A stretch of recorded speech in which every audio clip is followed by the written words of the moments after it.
Under the high blue sky, broken only by drifting white clouds, the hill village of Luba clung stubbornly to its slopes like an aging goat to a rocky ledge. From a distance, its mud-brick homes looked warm and inviting, but inside its narrow alleys hunger had been gnawing at the people for months. The rains had failed twice in a row, and the maize fields lay dry and cracked. Even the most fertile terraces on the lower slopes were parched. Streams that once trickled down to water the gardens had dwindled to thin, muddy lines, and the communal granary, once the pride of the village, echoed hollow when struck with the palm of a hand. Bread, which used to be an everyday food for rich and poor alike, had become a luxury item, guarded almost like treasure. Every morning, the market still opened as tradition demanded, but it was no longer the place of laughter, music, and smells of roasting maize or simmering stew. Instead, it was a theater of quiet desperation. Merchants sat behind their stalls with almost nothing to offer: 2 or 3 baskets of shriveled beans, a handful of withered greens, some dried fish no bigger than a finger. The arguments were constant: over price, over weight, over who had the right to buy first. Mothers pushed forward, clutching the few coins they had, hoping to buy just enough to keep their children from crying that night. Old men sat in corners, muttering about the famine of their youth and how this one was worse. But not everyone in Luba was starving. High on the eastern hill stood the larger houses of the wealthier families, their walls plastered smooth, their compounds wide and clean. In those homes, meals were still cooked in generous portions.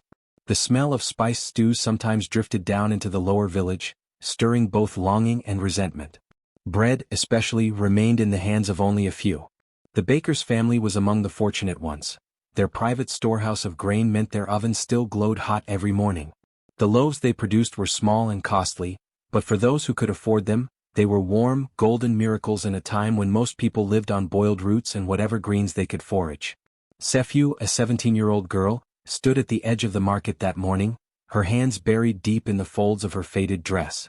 Her dress had once been bright yellow, but now it had faded to the pale color of dry grass, fraying at the hem. Her body was thin in the way that spoke of months without enough to eat. Her collarbones stood out like the handles of a basket, and the hollows under her eyes were shadowed. Yet her gaze was not weak. There was a light in it, a flicker that refused to die, no matter how the famine pressed against her ribs.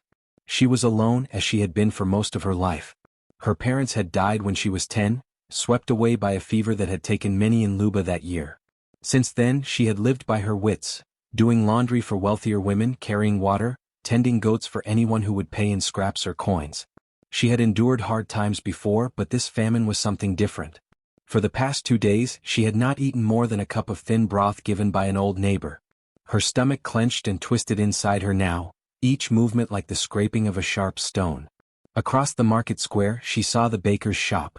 It was no more than a mud-brick building with a wide, open window, but from within came a smell so powerful it made her sway. The scent of yeast, of warm crust, of brown flour carried on the faint wind and seemed to settle right in her chest. For a moment she closed her eyes, letting her mind paint a picture. Breaking open a fresh loaf, steam curling up into her face, the soft inside almost melting on her tongue. She could almost taste it, almost feel her jaw working on something real and nourishing. Her eyes opened and they fixed on the loaves stacked in the window. They were smaller than in the days before the famine, but still perfectly formed. Their crusts were golden brown, a color that promised satisfaction. The baker's son, a tall boy with quick hands, was stacking them neatly one after another, while his father weighed coins for a customer. The smell reached Sephu again, and her stomach gave a low, painful growl that seemed to echo in her ears. She knew the rules. Bread was sold at prices she could not dream of paying now. Even if she scraped together the few coins in her pocket, she would fall short. She could try to ask for credit, but she had done that once before, and the baker's laugh had been sharp, mocking. He had told her to earn her bread like everyone else. But there was no work now, not enough to go around. People hired family members first, neighbors second, and orphans last, if at all. Her gaze lingered on the loaves, then darted away, then came back again. She shifted her weight from one bare foot to the other. Her mind began to whisper to her in a voice that was not entirely her own. Just one loaf. No one would notice. You could run before they catch you. You need it more than anyone else here. And yet another voice rose against it, stern and clear. Theft is wrong. You know what happens to thieves here. The council is not merciful. Her fingers curled into fists inside her dress. She thought of the punishments she had seen. Young boys made to sweep the market every day for a month, women whose hair had been cut short as a mark of shame, one man who had been locked in the stocks for 2 days while children pelted him with stones. None of those fates seemed worth a single loaf of bread. And yet the hollow in her stomach deepened, making her knees feel weak. A woman passed by with her own loaf in hand, bought without hesitation. Sefu's eyes followed it unconsciously, imagining herself tearing into it. Her breathing quickened. The baker's son turned to fetch something from the back, leaving the stack of loaves momentarily unattended. The older man was busy arguing with a customer over the price of flour. The market around her seemed to blur at the edges, voices fading until all she could hear was the thud of her own heartbeat and the whisper of that dangerous thought, now. But she didn't move, not yet. She stayed rooted to the spot, fighting herself. She thought of her parents, of the lessons her mother had given her about honesty, about pride. Her mother's voice was gentler than the one in her head now, but it was steady. Hunger passes, she had said once during another lean season. But shame stays longer. Sefu wanted to believe that. She wanted to believe she could hold on just a little longer, that someone would take pity on her. Then another thought slipped in, quieter, almost kind. If you do not eat, you will not see another market day. The wind shifted, bringing with it the scent of the bread again, stronger this time, as if the loaves themselves were breathing in her direction. The world outside the shop was harsh and unyielding. Inside, on that wooden shelf, was warmth, softness, life. Her eyes darted once more to the baker's son, still in the back. The customer at the counter raised his voice, distracting the father further. In that narrow gap of time, the two voices inside her collided, one of fear, one of desperate need. Her hands trembled at her sides. She did not yet step forward, but she felt the decision pressing on her, an invisible weight heavier than any she had carried up from the river. She thought of the night ahead, of lying in her small mat-covered corner, her stomach biting at itself until sleep was impossible. She thought of the days after, when the weakness would grow until she could barely walk. Her lips parted slightly, and she swallowed against the dryness in her throat. The smell of the bread was not just in her nose now, it was in her mind, in her chest, filling every space where reason had once been. Somewhere deep inside, the struggle tipped ever so slightly toward the side that whispered, "Take it." And Sefu, standing in the dust of Luba's market with the sun climbing higher and the famine pressing closer, felt her breath catch as if the air itself had changed, as if the moment had shifted from thinking to almost doing. The moment came as suddenly as the snapping of a dry twig. Sefu's body seemed to move before her mind could catch up, her bare feet carrying her across the dusty ground toward the baker's open window. The world narrowed to the golden brown loaves lying on the shelf, their scent rising like heat from a fire. Her hand reached out, thin, trembling fingers brushing against the warm crust of the topmost loaf. For a heartbeat, she felt its weight in her palm, solid and real, the promise of life in her grasp. She pulled it close to her chest and turned away, already thinking of the quickest path through the market, past the rows of beans and dried fish, through the narrow side alley that would lead to the safety of the scrub beyond the village. But the victory of that first moment was short-lived. From behind her came a sharp, startled voice, young but loud enough to pierce through the clamor of bargaining in the square. "Hey!" It was the baker's son, back from the storeroom, his eyes locked on the loaf in her hands. In 2 long strides he was at the window, leaning out, his hand shooting forward to grab her arm. The sudden grip was like iron, forcing her to stop in her tracks. She twisted, trying to pull free, but his fingers only dug in harder.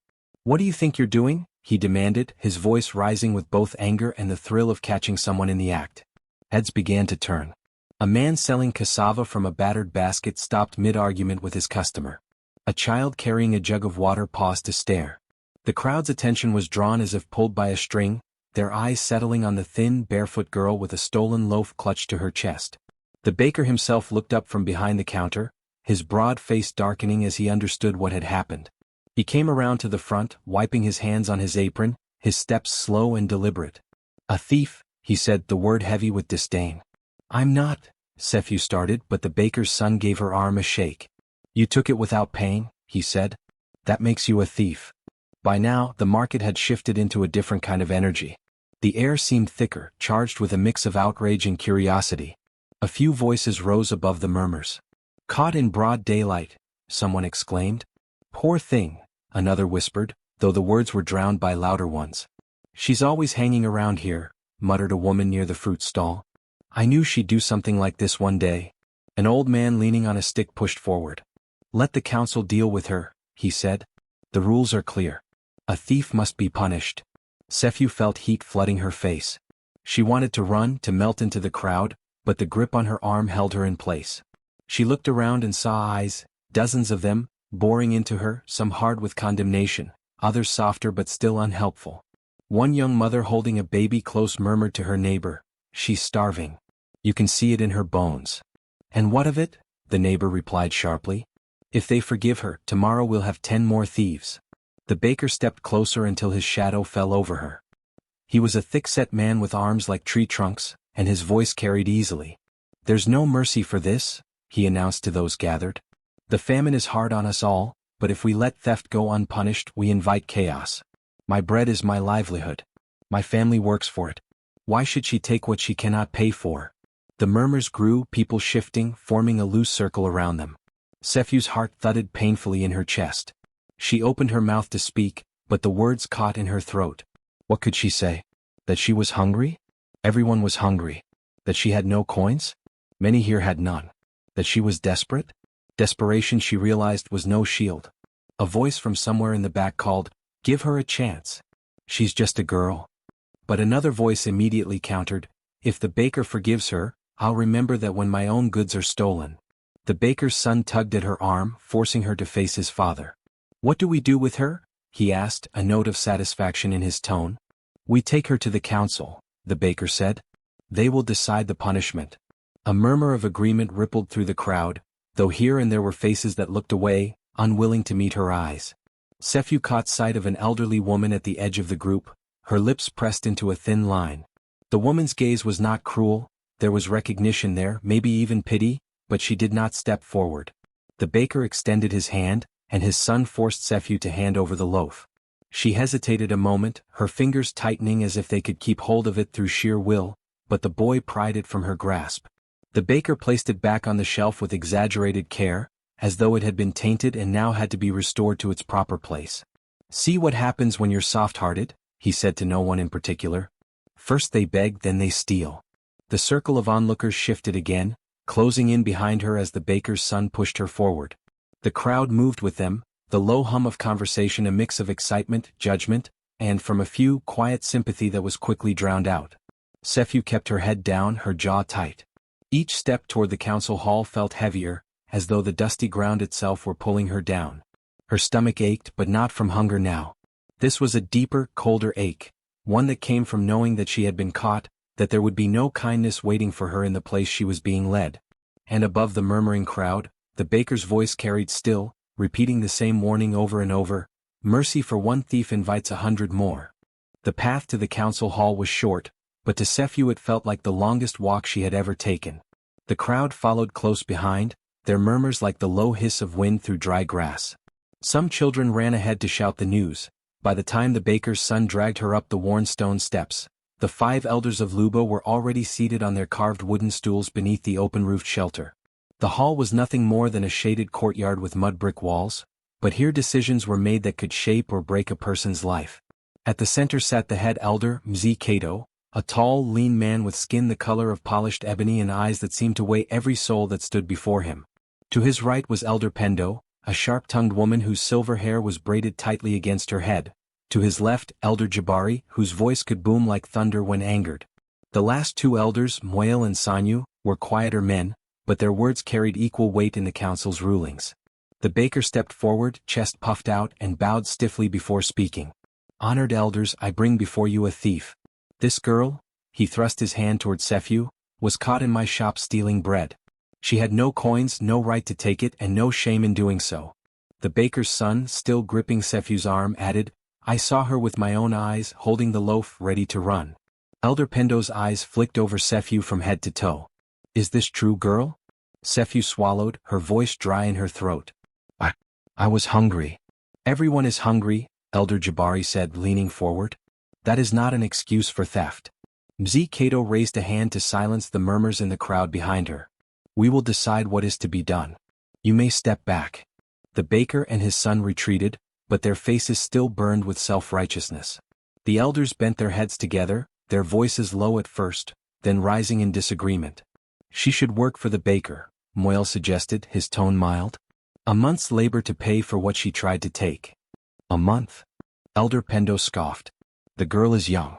She will steal again. Work will not teach her shame. Jabari rumbled his agreement. Cut her hair. Let the village see the mark of a thief whenever she walks past.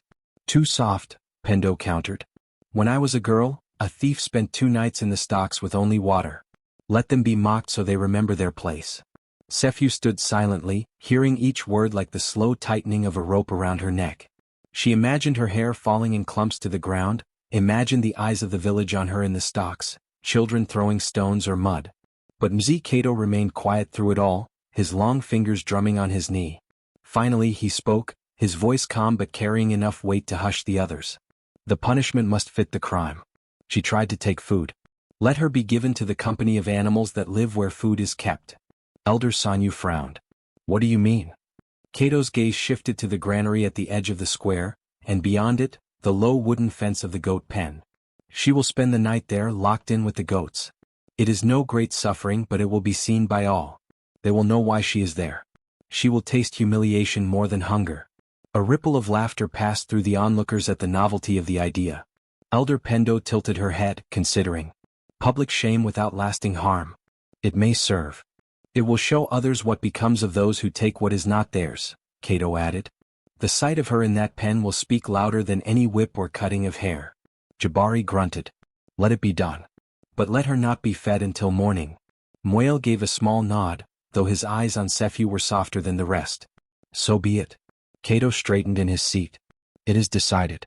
Sephu, daughter of no house, you will spend this night in the goat pen behind the granary. At dawn you will be released. May the lesson remain with you longer than the scent of goats on your clothes. A murmur ran through the crowd, some amused, some approving, a few clearly uncomfortable. Sephu felt her stomach twist, not from hunger this time, but from the sting of being made a spectacle. The goat pen was where children dared each other to go and jest, not where a human was meant to sleep. 2 men from the crowd stepped forward at Kato's signal, taking her by the arms, not roughly but firmly enough to leave no doubt she would be taken straight there. The baker's son looked almost disappointed, as if he had hoped for something harsher, but his father wore a small, smug smile. As they led her away, Sephu kept her eyes on the ground, each step heavy with the weight of the watching eyes. She could hear whispers chasing after her like gnats. A night with the goats serves her right, and poor thing she'll never live it down. The sun had begun to dip toward the western ridge, throwing long shadows across the square, and Sephu knew that soon those shadows would lengthen into a night unlike any she had ever known. She did not yet realize that this strange punishment, chosen to humiliate her, would set in motion something far more extraordinary than the council could have imagined. The 2 men who escorted Sephu did not hurry, and their slow pace felt like a deliberate cruelty. Every step through the heart of the village gave the people more time to stare, to point, to whisper. The sun was still high, spilling bright gold over the clay walls and thatched roofs, making every detail painfully visible. Children ran alongside, giggling behind their hands, some bold enough to call out, "Goat girl! Goat girl!" One boy bleated like a goat until his mother swatted the back of his head, though she herself smirked at the joke. Adults watched from doorways and shop fronts. A few shook their heads in pity, but more looked at her with tight-lipped judgment, their eyes saying without words, "You brought this on yourself." One man spat at her feet as she passed, and the glob of saliva landed in the dust with a sharp wet sound that seemed louder than anything else. She stepped over it without looking up. Her escort said nothing, only steering her forward. The smell of animals grew stronger with each step, riding the afternoon breeze, a thick blend of hay, dust, and the sharp tang of dung. Ahead, the granary loomed, its walls plastered with mud and its heavy wooden door sealed with a thick bar. Beside it stood the goat pen, a low fence of weathered wood enclosing a patch of dry earth scattered with tufts of trampled grass. Inside, 6 goats lifted their heads at the commotion, their long ears twitching. The gate creaked as one of the men unlatched it. Sephu hesitated for a heartbeat, her bare toes curling in the dust. The moment felt unreal, like she was stepping out of her own life and into someone else's nightmare. But the man behind her gave a gentle push, not unkind but final, and she crossed the threshold. The gate closed with a wooden snap and the latch fell into place. The goats approached slowly at first, their eyes strange and horizontal, their noses flaring to take in her scent. One, larger than the rest, came right up to her and nudged her hip with its head. She stumbled back and pressed herself against the far corner of the fence. The animals smelled strongly, like warm milk mixed with earth and something sour. Flies buzzed lazily in the heat, landing on the goat's flanks and occasionally darting toward her face. She sank down into the corner, drawing her knees to her chest and clutching at the tear in her dress where the baker's son had grabbed her earlier. The coarse fabric rasped against her skin, and she realized how thin it had become from years of wear.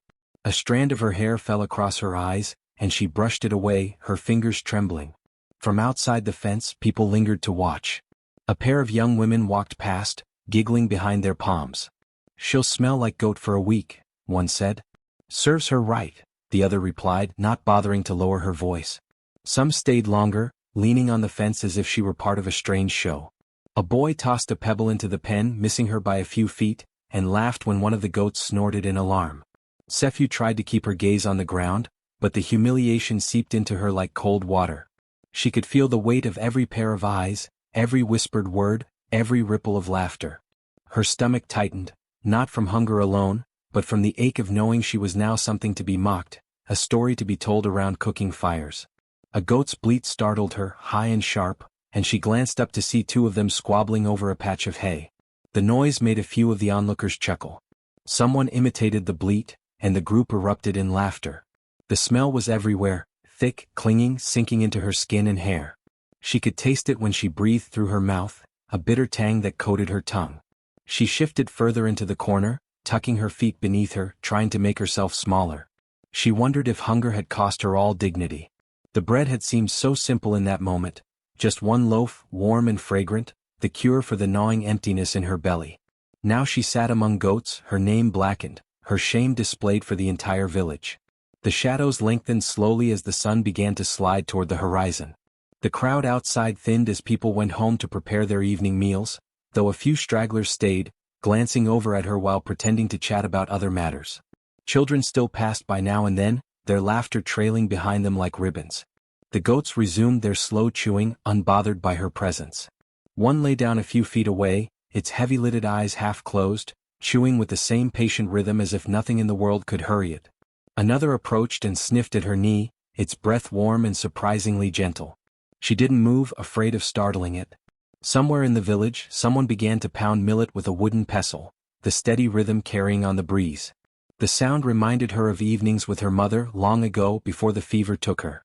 Back then, bread was never scarce, and no one looked at her with suspicion or scorn. The memory burned in her chest, and she bit her lip to keep from crying.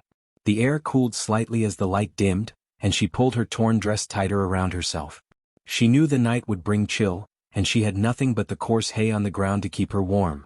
The thought of sleeping in this place, with the goats shifting and snorting nearby, made her stomach twist again.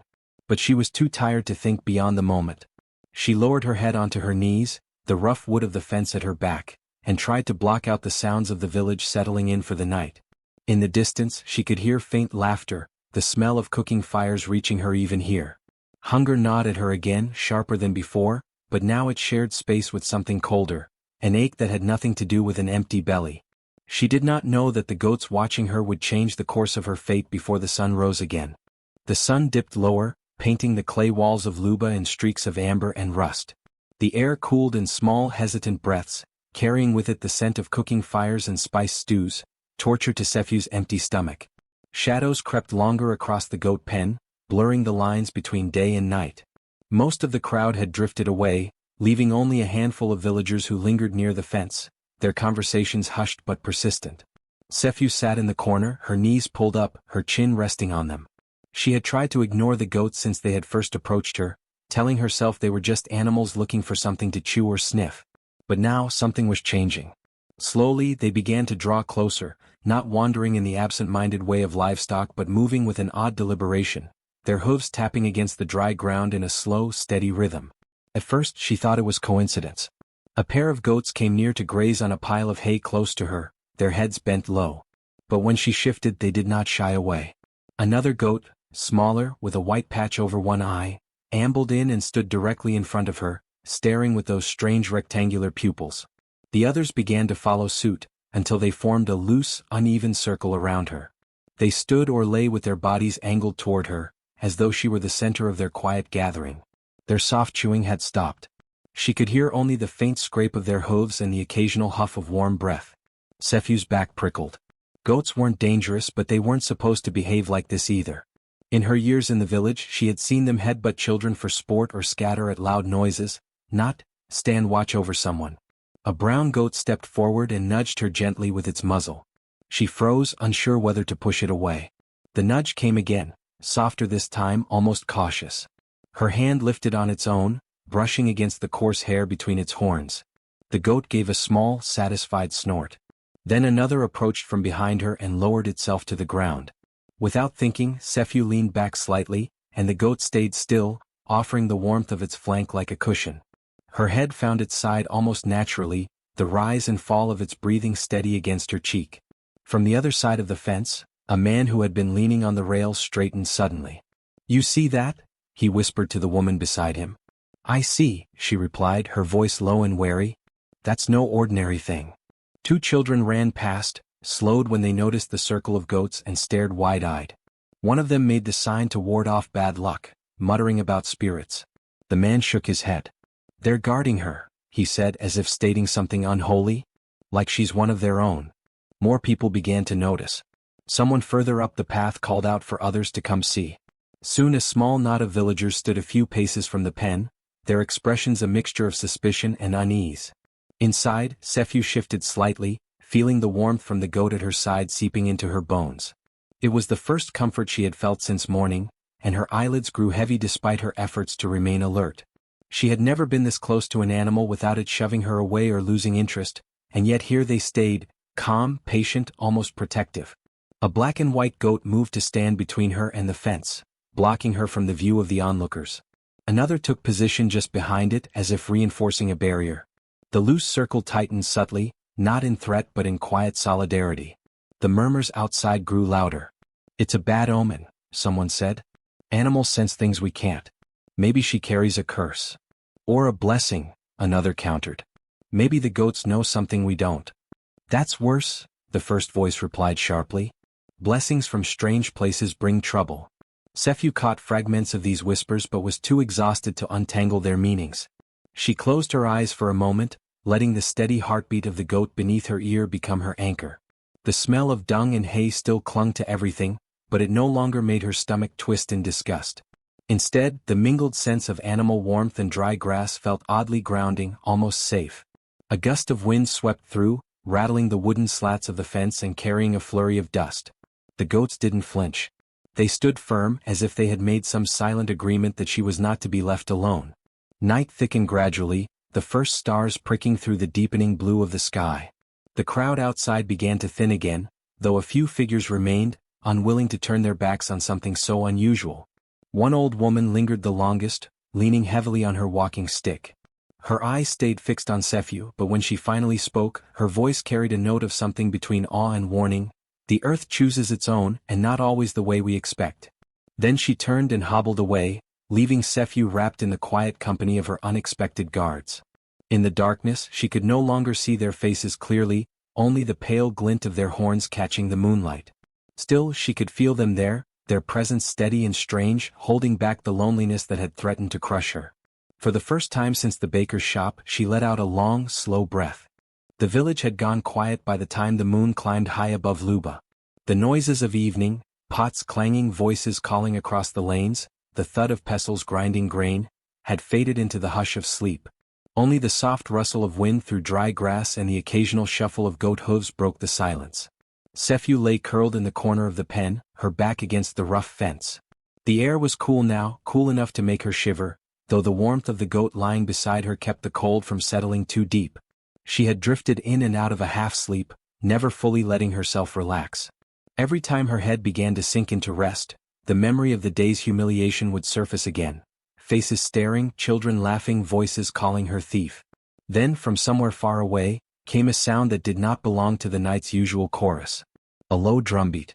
It was faint, almost swallowed by the wind, but steady. Boom, boom, boom. Each strike seemed to hang in the air a heartbeat longer than it should. Sephu lifted her head, straining to listen. She knew the sounds of the village, the light tapping of women's hands on calabash drums during celebrations, the quick, impatient beats children made when playing. This was different, slower, deeper, as though the earth itself was answering the rhythm. The goats reacted before she could decide if she should be afraid. The one at her side rose in a single smooth motion, ears twitching, eyes fixed in the direction of the sound. The others followed, each turning toward the source, their bodies taut with alertness. They began to move, not away from her but closer, pressing into a tighter ring until she was entirely enclosed. Their hooves shifted against the straw in a synchronized whisper. The black and white goat from earlier took a step forward to stand at the edge of the circle, its head lifted high, nostrils flaring. Then the oldest goat, broad-shouldered, its horns long and curling like carved ivory, walked with measured steps to the pen's gate. It stood there, legs braced, head lowered slightly. Sephu realized with a strange jolt that it looked exactly like a guard posted at a doorway. Her heart thudded in her chest and she wasn't sure if it was fear or something else. She had never known animals to behave with such deliberate purpose. Even the air seemed to change, thicker somehow, like the night was holding its breath. The drums continued in the distance, their rhythms steady, unhurried. Boom, boom, boom. The moonlight shifted as thin clouds drifted past, laying silver patterns across the ground. The light spilled through the slats of the fence in narrow lines, striking the straw in shapes that caught Sephu's eye. She sat up slowly, blinking at them. The patterns didn't look random, not entirely. Some formed angles and arcs that curved toward one another, almost like markings carved into stone. She rubbed her eyes, thinking it was just her imagination, but when she looked again, the shapes remained. In the dim glow, they seemed to interlock, like a woven net of light holding her inside. A shiver passed over her, but it wasn't the cold. It was the uncanny feeling that the pen was no longer just a pen, that the space had been quietly claimed by something larger than her understanding. The goats didn't seem restless or panicked. They stood calm, alert, their bodies forming a living wall. The old one at the gate had not moved, its shadow stretching long across the ground like a second barrier. Every so often, one of the goats would glance at her, its gaze lingering for a heartbeat before returning to its watch. Sephu's breath slowed. For the first time in days, the gnawing tension in her chest began to ease. She was still hungry, still tired, still wearing the sting of shame, but here in the center of this strange circle, the fear of what might happen next loosened its grip. The wind shifted again, carrying the faint scent of something floral, wild jasmine maybe, from the hills. She inhaled deeply, and the air seemed cleaner, lighter, as though the fence around the pen marked the edge of some invisible boundary. The drums began to fade, growing softer with each beat until they vanished entirely. The goats did not relax right away. They held their positions as if waiting to be certain the night's quiet was truly restored. Only when several long minutes had passed did they ease back, a few lying down again, though they kept their bodies angled toward her. The old goat at the gate remained standing, its presence steady as a post. Sephu rested her head against her knees and let her eyes drift closed. The straw beneath her felt softer now, warmed by the press of hooves. The patterns of moonlight still lay across the ground, a silent reminder of something she could not name but felt in her bones. She did not know what the drums meant, nor why the goats had shielded her, but the strange certainty settled deep inside her. She was safer here than she had been anywhere in a long, long time. And as sleep finally claimed her, she dreamed, not of bread nor of escape, but of standing in an open field beneath a silver sky, surrounded by 100 watchful eyes that would not let harm touch her. The first pale threads of dawn had not yet touched the horizon when the quiet was broken. Sephu was still in the pen, drowsing against the warmth of the goat beside her, the sense of hay and earth settling into something almost comforting. The night had been long but strangely safe, and she was half dreaming when the sound of stumbling footsteps and loud slurred voices came from the far end of the path. It was a kind of noise that carried trouble in it, laughter that wasn't warm, words that dragged against the air. She sat up, her body tensing. From between the slats of the fence she could see them, for young men weaving slightly as they walked, their outlines blurred by the dim light. They were known in the village for their idleness and quick tempers, sons of families who had enough to eat and too much time to waste. Their voices grew clearer as they drew closer. "There she is," one of them said, his tone thick with drink and mean amusement. "The little thief." Another snorted. "Sleeping with the goats now. Guess that's where she belongs." They stopped a few paces from the pen, leaning on each other, grinning like boys daring each other to poke a hornet's nest. One of them picked up a stick and tapped it against the fence. "Hey goat girl," he called. "How's the smell in there? Better than the baker's shop?" Sephu didn't answer. Her throat felt tight, but she held their gaze through the slats. She knew that if she looked away, it would only encourage them. The goats, however, reacted before she could move. The black and white one nearest the front stepped forward, head lowering in a slow, deliberate motion. Then another joined it, and another, until all of them at the edge of the pen stood in a line, horns forward, eyes fixed on the intruders. Their bodies were taut, their hooves shifting in the dirt in a strange rhythmic pattern. One of the men laughed. "What, you think they're protecting you?" he jeered. "They're just dumb animals." But his laughter faltered when the goats began stamping their hooves in unison, a deep, steady thump that seemed to vibrate through the ground. It was not the random shuffling of bored livestock. It was a warning, sharp and unified, as if every goat in the pen had agreed on the signal. The biggest of the 4 young men stepped forward, trying to mask his unease. "They're bluffing," he muttered. He bent, picked up a stone from the road and tossed it in his palm. "Watch this." Sephu's breath caught. The instant his arm drew back, the largest goat, the old one with curling horns, lunged at the gate. The impact was so sudden and violent that the wood groaned and shook in its frame.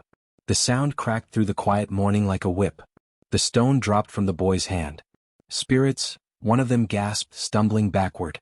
The old goat stayed pressed against the gate, horns angled through the slats, eyes fixed on the boy as though daring him to move. Behind it, the rest of the herd held their ground, stamping again, the sound echoing like the beat of a drum. The young men exchanged uneasy glances. The bravado was draining from their faces, replaced by something tight and wary. "It's not worth it," one said under his breath. The one who had picked up the stone tried to laugh, but it came out thin. "Fine. Let her rot in there." He spat toward the ground but didn't come closer. They turned and walked away, muttering curses as they went, though their pace was a little too quick to pass as casual. The sound of their voices faded into the early morning stillness. Inside the pen, the old goat stayed at the gate for a long moment before stepping back, its gaze following the retreating figures until they disappeared from view. Slowly the other goats began to relax, some lowering themselves back to the straw, others returning to grazing. Sephu let out the breath she had been holding. She looked at the old goat, which turned its head toward her, and for a moment she felt as though it were looking not at her but into her. She had no idea what it saw, but whatever it was, it had decided she was worth guarding. The first hints of dawn touched the sky, and the village began to stir somewhere beyond the path. But here, in the goat pen, the air still hummed faintly with the force of what had just passed, as though the ground itself remembered the sound of hooves beating in unison. And Sephu, for the second time in less than a day, felt the strange certainty that she was not alone. Not really, not while the goats stood watch. By morning, the story was already moving through Luba like smoke curling under every door. People in the market spoke in lowered voices, glancing toward the granary as they traded their scraps of millet and wilted greens. Children who had been shooed away the day before now lingered at the edge of the road, whispering to one another before breaking into small, hurried runs to spread what they'd heard. They said the goats had stood for her. They said they had stamped their hooves together like warriors beating their shields. They said the largest one had struck the gate so hard that the wood sang. At first, these were just the words of the curious, eager to turn a dull morning into a story worth retelling. But in the shade of a tamarind tree at the far end of the market, an old woman named Mwalimu Asha listened without speaking, her eyes narrowing. She was the keeper of many things in Luba, the memory of harvests past, the songs for planting, and the tales told only when the moon was thin. Finally, when the cluster of gossipers had grown large enough, she leaned forward on her stick and said, "You speak as though you have never heard the story of the goat guardians." The younger ones fell silent, the name unfamiliar on their tongues. Even the older villagers tilted their heads, caught between vague recollection and skepticism.